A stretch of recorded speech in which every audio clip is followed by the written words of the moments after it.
Hello, all you cosmic travelers and wanderers. This is Darlene Vandergrift and K. Melissa Waterman, inviting you to join us today in our episode of Expansion from Within, Exploring Multidimensionality.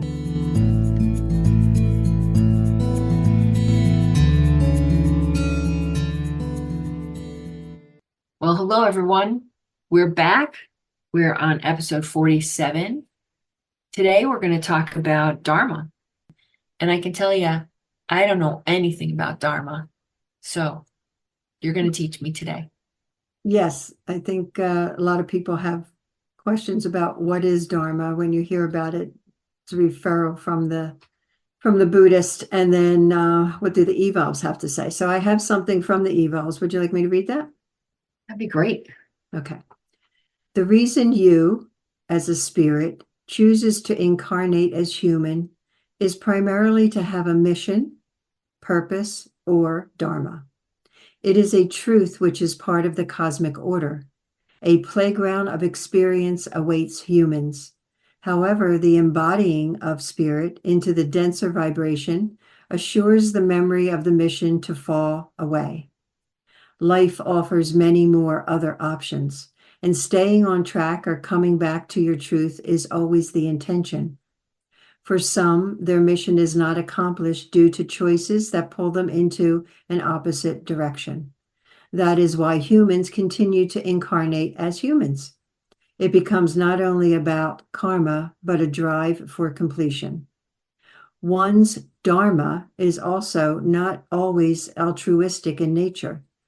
Assisting others is only a small portion of what can be considered as purpose. Every life has purpose in the larger picture, no matter how that life appears. For us, when any dharma is carried out and is done in kindness, compassion, and love of what you do, kindness for others in life, and compassion for those that are less fortunate, a large portion of being human is the achievement of finding joy in life. If you create joy, then all is as it needs to be. Wow, that's pretty sweet. So it's not as harsh as we think. No, we could nutshell that down to like be in joy and you're in your Dharma. That's pretty much it, right? If you're in your joy, how many people are in their joy though? That I think that's the issue nowadays. Right. Joy is hard to find. Can you talk about your Dharma? Like what is, I mean, I think I know what your Dharma is. What would you say it is? Well, I had to think about that, in doing this whole thing. Like, what is the drive that I have? Because Dharma to me, and I think in the spiritual sense of Dharma, is like, where is your passion? What drives you? What do you feel like you can't not do? Like, what is that? So for me, it was about the assistance of people in getting them clear in who they are, to be more of a guidance for them or a mentor for them to find out not only who they were, but who are they becoming, so that they can become all that they can be in this one life that they chose, whatever that means to them. I feel like that is my Dharma. It really has to do with people. It has to do with humanity, whether that's the books that I'm writing or the people that I'm working with or the groups. It's all about advancement, moving forward, moving into your evolution of who you can be and who you were. That's significant in this lifetime. Like, it holds them together. It provides them some substance, something they can lean on, something they can believe in about themselves. Yeah, it sounds wonderful. It seems like a noble and lovely Dharma. This is just a funny word. It was hard to find. Yeah. There was a lot of pre-Dharma identification that was really, for me, about learning how to be more human. Can you say more about what your pre-Dharma was? I love this. I mean, this was growing up. This is This is being in a divided household. This is having a lot of anger and with two parents that shouldn't have been together, um, in an abusive relationships, and how I brought that forward in my relationships Mhm. for survival, because that's what it felt like, right? So there was a lot of, I remember being, what was I, in my 20s and wanting to be part of watching or having a class on an autopsy, Hmm. because I was just starting to learn kinesiology. I was just starting to learn that, and I wanted to know, my thought was I wanted to know how did humans tick inside?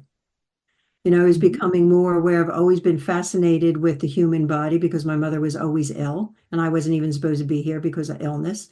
And so um, it was always a fascination. So I wanted to see how human, and that would be how do humans tick? Not how do I tick? How do humans tick? And I always felt like I wasn't human. I find out later that that's true in some way for all of Right. us, right? But I didn't know that then. But it was all that, how do you learn to be compassionate? Mhm. How do you learn to be an empath? Because I shut my empathic piece off for a very long time. So that was all my pre-Dharma to get me to say, oh, I love humanity. Before it was Right. like, I have no idea what humanity is. Like, why are they here? What are they doing? How do they tick? So that was my Right. pre-Dharma story. Wow. I love hearing your pre-Dharma story. And it really harkens and helps me, think about my pre-Dharma story. It's very, very interesting. I think my Dharma is similar in that, since I was a young adult, I've been being a therapist, a psychotherapist, and intuitive, and not really not really deciding that, right? Like not saying, oh, I really want to help people. It was more like, oh, what am I good at? What should I study? How will this work? So it feels like I was sort of guided into this profession. And certainly my pre-Dharma, I can remember just wanting people, like more intellectually. Like I have a strong left brain. And so I was more into science, and also I can relate to wanting to know how people tick internally, but I really want to know how they tick psychologically. And I get it. I get how people tick psychologically. I have a schema that feels like um, that might be my mission, is to help people also see how that works and how one thing leads to another. And if you allow yourself to be in this negativity, then all these little things trickle down. In my little bio on Psychology Today, it says something about finding joy. I don't know what I wrote it a long time ago, but it's like my main goal is to help you find joy. And I think as I have continue to grow and change over my life, it's that I want people to find love, Right. that essence, that truest essence of love, and move from that place.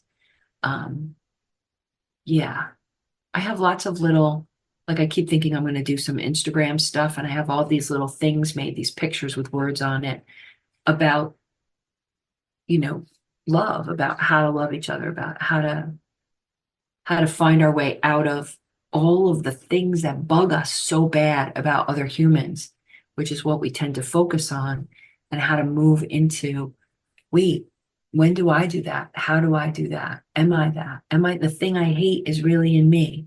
Mhm. Oh, how can I just love that? How can I just settle back? And that feels like a bit of a mission for me to help people see, help myself see. It's always based on me first. How do I get to the place where I can love myself and love others? And then I want to share it. I want to teach it to everybody so we can evolve, so we can be different. Yeah. Yeah, it always has to start here, right? Well, and I didn't know that in the beginning. I was happy to just help other people change, Right. but I got it pretty early. Like I remember being in school for psychology and thinking, I'm not going to ask anybody to do anything that I'm not willing to do. Hmm. And that was quite a rule for myself. to if I was going to ask people to journal, that I would journal. If I was going to ask people to step into love, that I would need to step into love. And so, and I live by that. I still live by that. I still live by taking control of my mind to the best of my ability. I mean, it's easy to complain and moan and groan, and there's some place to validate the moaning Mhm. and then move through it, move past it, right? Like if I'm driving, a quick example, I'll be very angry. It's the one place on the planet I can allow myself to be angry. I don't seem to be angry. I mean, it's just not available to me much at other places.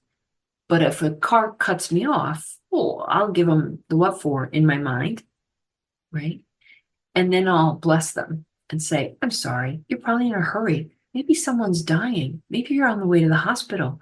Maybe you're having a really hard day. Maybe you didn't even see me and you didn't mean to cut me off and you feel bad.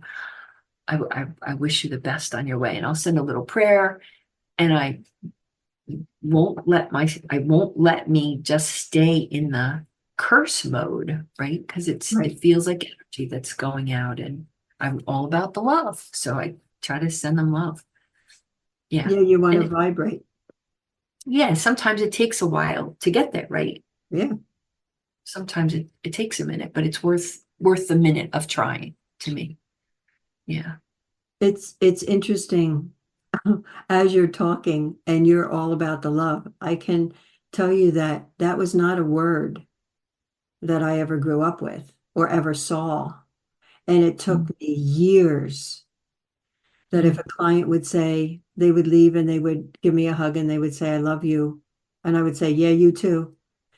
The words would never come out unless I was in a relationship. Even with my children in the beginning, it was not something that I heard. There was resistance about it. So, we're in this kind of relationship that we mm, have, and you're all about that. And I'm just not just, but I'd say in the last 15 years, maybe 20, of coming into that feels right. mm. Nice. So thank you, Melissa, for holding the space for me for all these years, even if I didn't know you.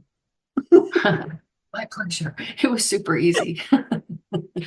I could do that kind of work all day long. So how do you think a person, or, how does a person discover this Dharma purpose? I think it's the drive. Like it's Mhm. going back to it's something that you feel like you can't not do. You have to do it.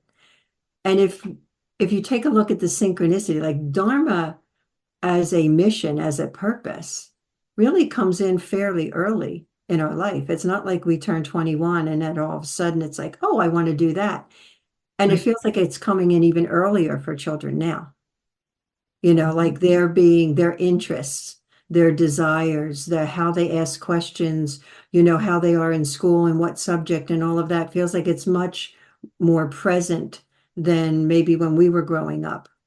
Uh, Mhm. but it's something that if people take a look at what was my interest when I was 6 or 7, what was my interest when I was 14, what happened for many of the clients, not many, but several of the clients that I work with, they chose their career based on what their father wanted, Right. or it wasn't available to them at our age. You don't go and become a nuclear physicist. You don't become this or that. You have to be a teacher, a secretary, or a nurse, right?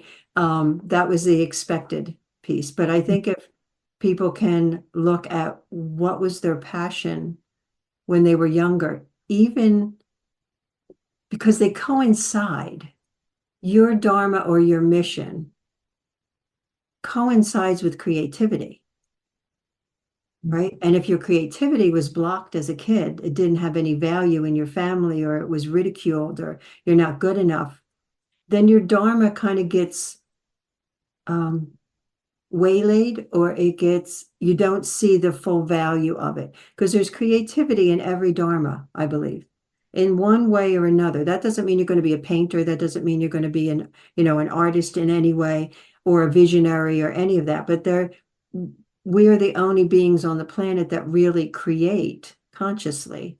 So it's embedded and it's part of the cosmic order. is for us Mhm. to utilize our creativity and utilize our co-creativity. So I think, going back to what lit you up as a kid. And even if that isn't what you're doing right now, do you have it in your life? Right, Do you right, doodle? You know, right. like how are you Well, satisfying that? Well, and I don't mean to interrupt you, but the one of the things I learned a really long time ago is creativity is in what color you decide to paint your walls and where how you put your pens out or what curtains you choose. That's all part of our creativity, what we actually have around us and how we lay it out. Even if sometimes we're messy or it's chaotic, we decided what color sheets to buy. And we just, like that's how we express our creativity on a very basic level. And so to get it kind of give yourself permission to let your creativity be just the way it actually is. Um, and then you can grow it and see like, well, what else? What else brings you joy? What else gives you that jazz? Because the creativity, that's to me what you're talking about. Like once you have a little jazz about a thing, oh, that's the creative jazz. Right. And it's And it can, creativity moves into expression too. Like, so you may not be a singer, but you might sing in the shower because it feels really good to do that in the beginning or the end of the day, right? It's uh-huh, part of your creativity of just that expression of letting it out in whatever form that you want. It keeps us motivated, keeps us going. We're not stuffing our stuff down. right. I love it. Do you think can we raise our vibration without doing our mission? Can we have a high vibration without a mission?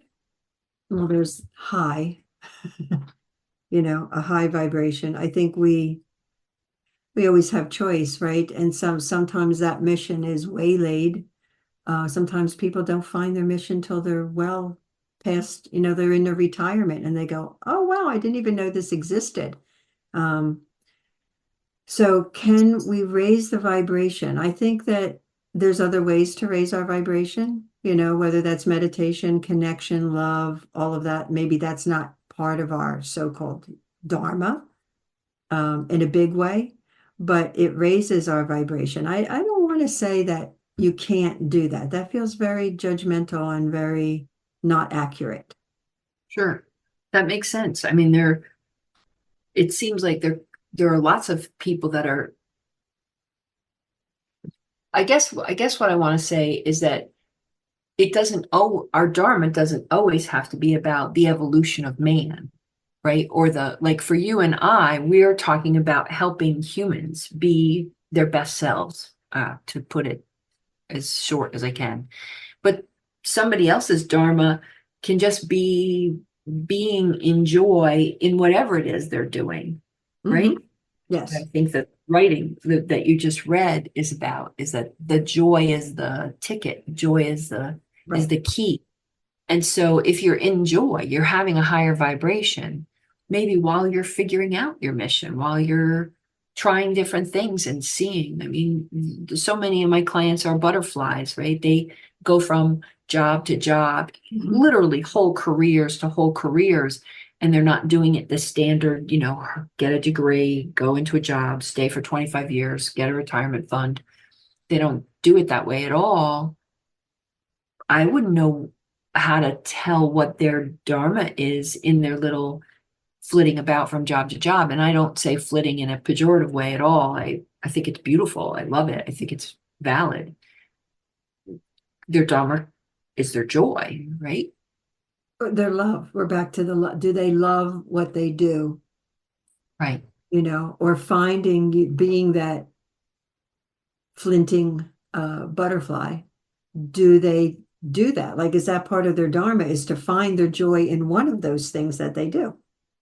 Right. And if they don't find it here in this little Right. flower job, then they go to another flower job and, oh, yeah, maybe this is it. Nope. Oh, no, let's go one more, until they find it. I think their vibration can be raising all along the way, right? So the other thing comes up is as I'm seeing this is they could be pollinators. Their Right. dharma could be pollinators, that it's their presence in each one of those jobs, right? It's great. That they offer. they offer something about them, or they meet somebody in that job that becomes a friend, lifelong friend. Like not everybody is so concrete of knowing what they need to do or their dharma in their life. And I everything love is it. good. I love it. That's great. That's great. How do the seven seeds work with Dharma? What do you think the connection is? Well, if you think of the seven seeds, so there's acceptance and allowance, your commitment to yourself, right? Your commitment to your mission, even if you don't know what it is, but it's more about your commitment to you in a way of caretaking, nurturing, honoring, um, trusting your truth, being Mhm. co-creative, and holding your integrity. Like that's the seven seeds. It feels like, we talked about cosmic order, but the seven seeds, if you internalize them, is cosmic order. If you let them be your guiding light, if you let that manifest within you that this is how you lead your life Mhm. through acceptance and allowance and commitment, if you do that, then it becomes part of the ingrained piece of who you are in whatever dharma you have. Mhm. Just like joy or love, right? When you bring that into your beingness and you carry through your dharma, then that stays with it. Like you said before, what you do when you're judgmental, when you're angry, how do you handle that, right? It's that place that you're honoring something within you that doesn't want the anger. You're not holding on to it. You're not making that bigger in any way. It's the seven seeds hold us accountable. Mm, I love it. Sweet. Do you think we're supported by spirit in our purpose?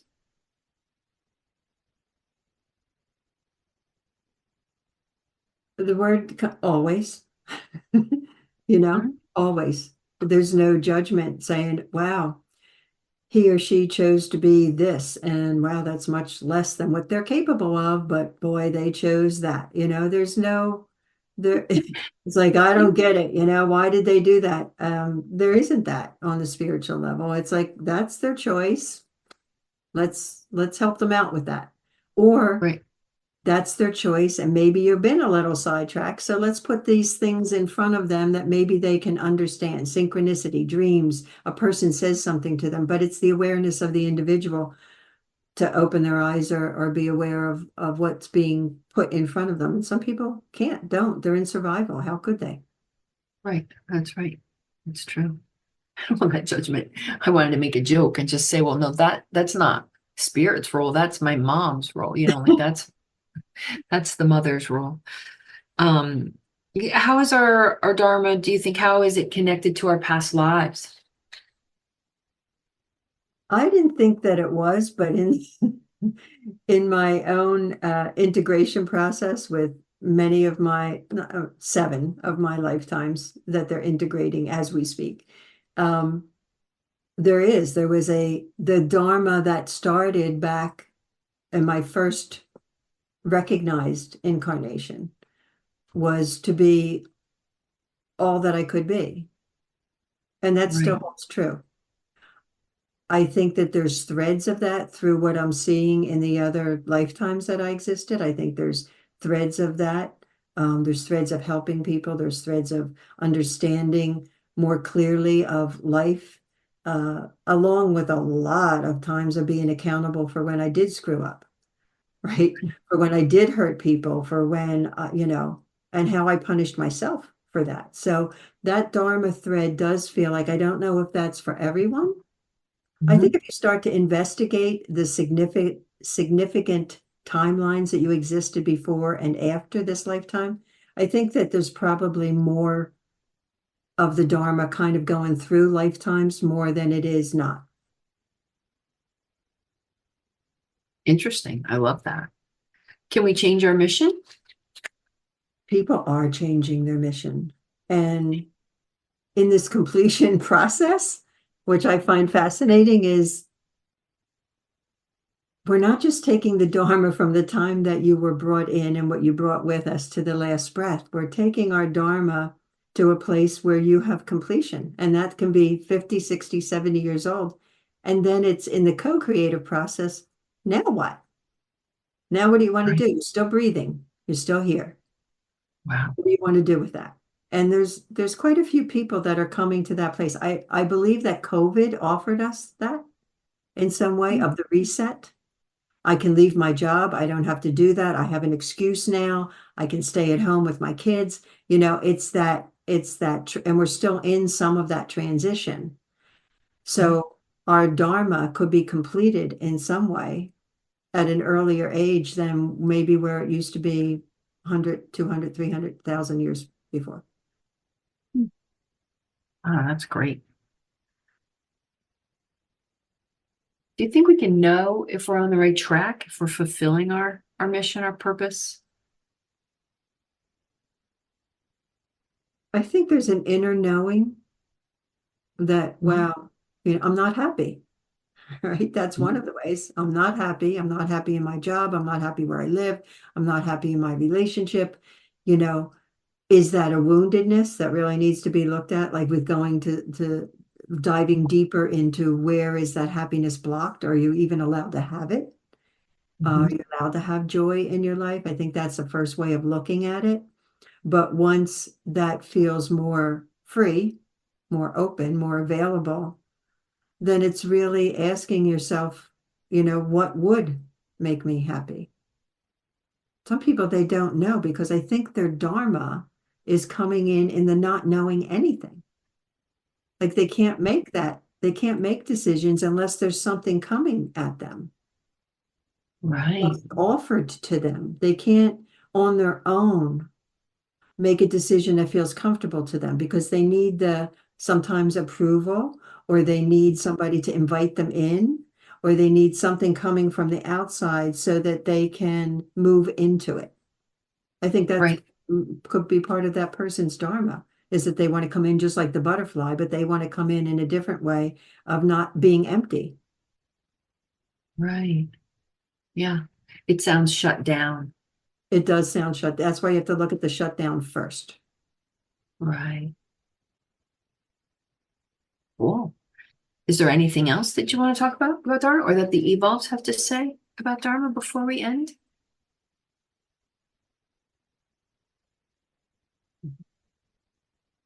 Well, they're saying Dharma is not a thing, it's a destination.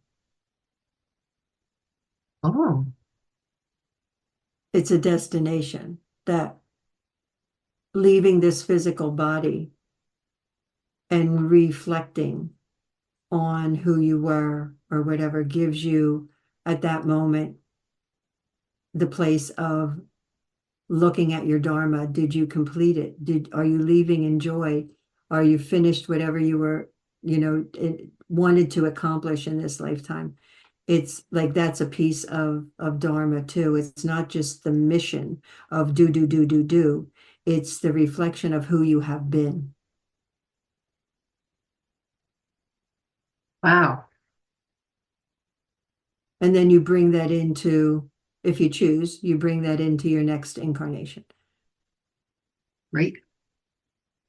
Sounds great. Well, thank you. I learned a lot, and I feel like I know a lot more about Dharma than I did before we started. Yeah, now you can't Appreciate it. say that you don't know anything about dharma. Cannot say that ever again. Know the most important bits about it. Yeah. So, is it time for announcements? Sure. All right. Well, as usual, you can contact you can contact Darlene at soulunion.com, and you can contact me at livingwellbeing.net. The Cosmic Travelers has a live session, and this particular episode is enhanced by listening to the Cosmic Travelers live session from February. And you can order it through Darlene's website at soulunion.com. You can also come to the live sessions. They are the third Sunday of every month. These sessions, everyone participates in a guided interactive meditation directly with the evolves. If you'd like to purchase a copy of that event I just spoke about on soulunion.com, I believe it's $25. Also, you can contact soulunion.com to find out how to get the link for the live event. We have a Facebook page. Cosmic Travelers has a Facebook page. You can search for in groups, and you can submit your questions for us. Please submit your questions for us to soulunion.com. We'd love to have some questions. Nobody's asked any questions in a while. No. Or if they have, I lost them. That's a In the move. possibility. And remember that we have, both of us have YouTube, where you can listen on YouTube to these events. And there's more on YouTube that both of us do. You can check below for the exact link to our YouTube channels. And that's it for now. Thank you, Melissa. Thank you, Darlene. Remember, you know more than you know.